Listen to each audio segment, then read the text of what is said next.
Herkese merhaba, Recep Batuk ben. Umarım herkesin keyfi yerindedir. Maalesef tabii ki bu koronadan dolayı hepimiz evlerde kaldık. Üretimlerimiz bir süreliğine sekteye uğramış olsa da aslında bir şekilde yine devam ediyor. Bundan eminim. O ilk günün tabii ki ilk günlerin daha doğrusu o paniğini atlattıktan sonra daha salimen düşünmeye başladık. İşlerimize yöneldik. Benim için şöyle bir durum söz konusu.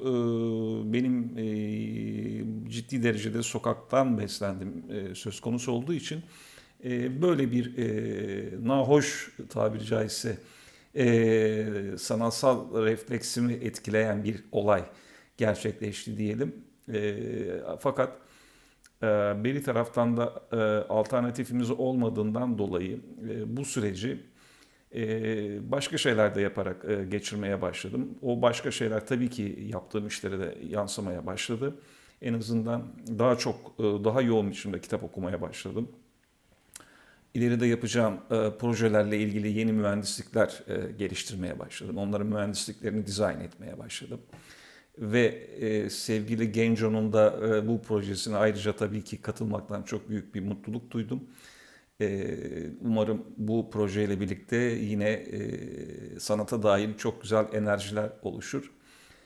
Onun dışında yapacağım şeyler belki dört duvar arasında bir parça kısıtlı olsa da işin tabii düşünsel kısmının limitleri yok.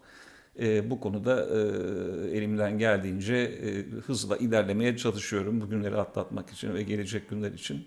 Herkese de öneririm. Gelecek güzel günlerin heyecanıyla bence bu günleri geçirmeye bakın. Umarım yine ileride ya da yakın zamanda güzel projelerde hep birlikte bir araya geliriz. Çok sevgiler hepinize. Görüşmek üzere.